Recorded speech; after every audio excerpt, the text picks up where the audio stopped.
मित्रों सुप्रभात।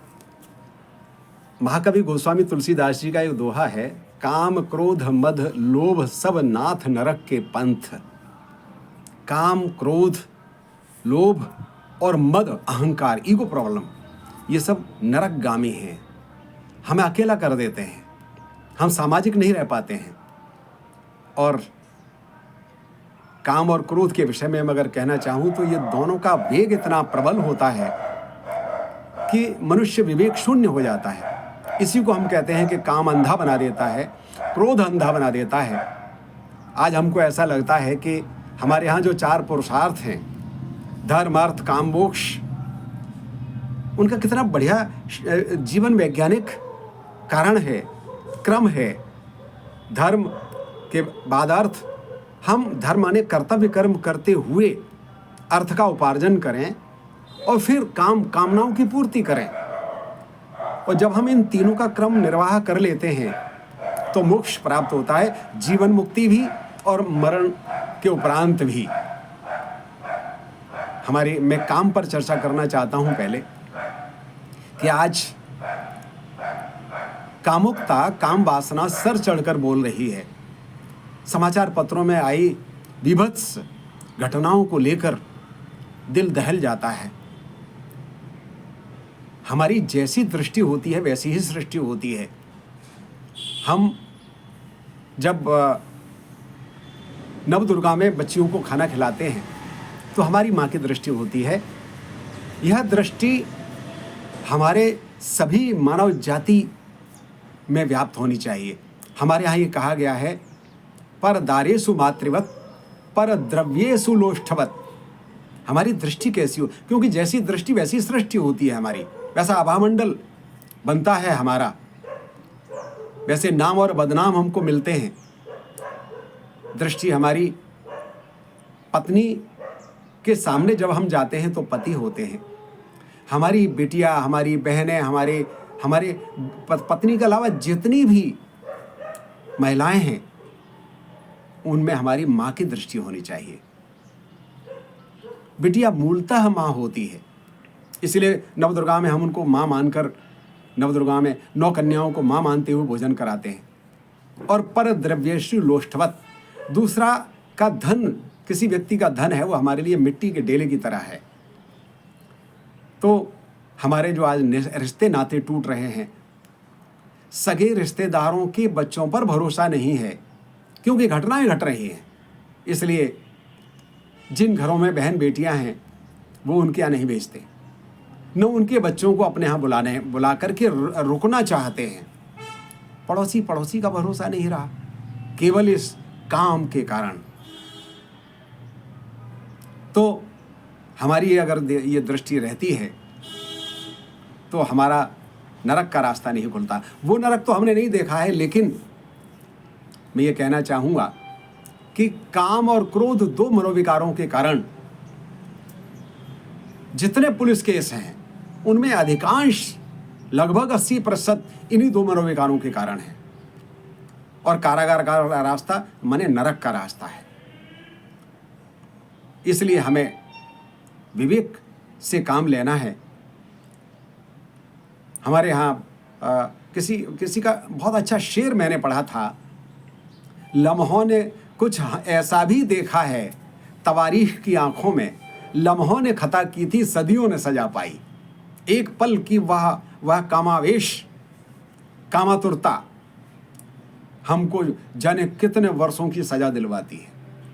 एक लम्हा अगर हम टाल दें, विवेक से काम लेते हुए, उस रिश्ते की पावनता को बनाए रखते हुए अगर हम चलते हैं तो हम स्वतंत्र रहते हैं, जीवन में निर्भय रहते हैं। दूसरा मनोविकार है क्रोध। आज मैंने देखा है कि कहीं भी आप, किसी ने वाहन खड़ा कर लिया सड़क पर, आप पेट्रोल ले रहे हैं तो आगे आके किसी ने पहिया अड़ा दिया। किसी से आप कुछ विनम्रता पूर्वक भी कह के देख लीजिए, भाई साहब थोड़ा सा गाड़ी को ऐसा फुंकारता है जैसे हमने नाग को छू दिया हो। क्या होता जा रहा है हमको? एक मनुष्य से छू नहीं सकता, बात नहीं कर सकता, मनुष्य मनुष्य से बात करता है तो लगना चाहिए कि एक मनुष्य दूसरे मनुष्य से बात कर रहा है, जबकि हमने देखा है जरा जरा सी बात पर गाड़ी के पीछे हो, बच्चे आपस में झगड़ गए तो बड़े लोग क्रोध करके आपस में झगड़ जाते हैं, मुकदमेबाजी होती है। गांव में जरा सी खेत की मेड़ के पीछे झगड़े हो जाते हैं, मुकदमेबाजी होती है। और यहाँ तक कि आज तो मैंने देखा है कि पति पत्नी के बीच का जो साहचर्य है, सहिष्णुता है, वो कहाँ जा रही है? जरा जरा सी बात पर क्रोध। कितनी घटनाएं अभी आई हैं कि अमुक ने अपनी पत्नी को कुल्हाड़ी से काट दिया। क्या हो गया है भाई? जिसको आग के 7 फेरे डाल करके हम 7 वचन भर के जीवन संगिनी बनाकर लाए थे, क्या हम एक दूसरे की बात को इतना नापसंद करते हैं कि हम यहां तक उतर आते हैं? जरा सी बात पर कोई शंका पैदा कर लेते हैं, आपस में क्यों नहीं बात करते हैं? हमारे यहाँ आचार्य शुक्ल ने कहा, वैर क्रोध का आचार्य मुरब्बा है। क्रोध बना रहता है तो वो शत्रुता बन जाती है। अरे थोड़ी सी बात कर लीजिए, क्रोध समाप्त हो जाएगा। मुझे 2 घटनाएं याद आती हैं, आपसे शेयर करना चाहता हूं। एक सज्जन कार खरीद कर लाए, मैंने कहीं पढ़ा था, एक सज्जन कार खरीद कर लाए तो अंदर बाहर कार खड़ी की उन्होंने, छोटा बच्चा था उनका, अंदर पूजा की थाली और वो सब करके जब लेकर बाहर लौटे, दरवाजे से बाहर आए, तब तक उनका जो छोटा बच्चा था उसने वहीं पास में से कंकड़ी उठाकर उस कार पर कुछ लिख दिया। वो सज्जन आए बाहर और उन्होंने उस बच्चे को आओ देखा न ताओ, मैंने कहा ना क्रोध अंधा बना देता है, काम अंधा बना देता है। उन्होंने अपने उस छोटे बच्चे की इतनी पिटाई की, अधमरा कर दिया, क्योंकि कार ज्यादा प्रिय थी, वस्तु प्रिय थी, व्यक्ति प्रिय नहीं रहा। फिर बाद में उनकी पत्नी ने कहा कि देख तो लोग क्या कर दिया उसने। पास जाकर जब उन दोनों ने देखा तो उस बच्चे ने उस कार पर लिखा था, छोटा छोटा लिख दिया था, आई लव यू पापा। अब उनका वो क्रोध एक तरफ चला गया और गिल्टी कॉन्शियस हो गया। अब उस बच्चे को गोद में लें और अपनी आलिंगन में भींचें, पुचकारें, लेकिन क्या वो बच्चा वो भाव लौट पाएगा बच्चे का? क्रोध से पहले उस क्षण क्रोध पर कंट्रोल करके अगर हम सोच लें तो रास्ता साफ है, कुछ का कुछ और ही निकलता है। दूसरी घटना मैं बता रहा हूँ। मैं 2 वर्ष अप एंड डाउन करता था, एक महाविद्यालय में जाता था तो ट्रेन से आना जाना होता था। एक दिन मैंने देखा कि मैं अपने साथियों के साथ बैठ गया, 2 परिवार चढ़े और सीट के पीछे कुछ आवाज़ें आने लगी, तीखी आवाज़ें आने लगी। तो मैं जाने लगा तो मेरे साथी बोले, अरे सर रहने दीजिए, काहे को बीच में पड़ रहे हैं। खैर मैं गया वहाँ, मैंने हाथ जोड़े कि भैया एक सीट मेरे पास है, आप में से कोई भी एक सीट मेरी ले लीजिए, लेकिन लड़िए मत। नहीं माने तो मैंने उनसे एक से निवेदन किया कि एक मिनट मेरी बात सुन लीजिए बस। एक से मैंने कहा, एक परिवार के मुखिया से कहा कि भैया आपको कहाँ जाना है? बोले उज्जैन जाना है, गुस्से में। दूसरे से कहा आपको कहाँ जाना है? बोले शाजापुर जाना है। हमने कहा कि आप अगर इसी तरह लड़ेंगे ना और ये क्रोध और बढ़ गया और झगड़ बैठे आप लोग, हाथ उठा दिया एक दूसरे पर, तो अगले स्टेशन पर रिपोर्ट होगी, वहीं आपका उज्जैन हो जाएगा और आपका शाजापुर हो जाएगा। दोनों शांत हो गए।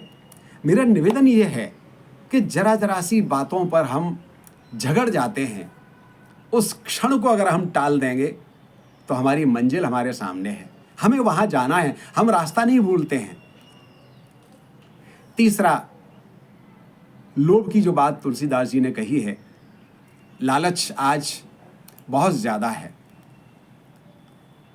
आप देखिए कि हमारे भीतर जो संवेदना शब्द है, हमारे भीतर हमारी पानी पीने से प्यास बुझती है तो दूसरे की भी बुझती है। धन की जितनी आवश्यकता हमें है उतनी ही दूसरे को भी है।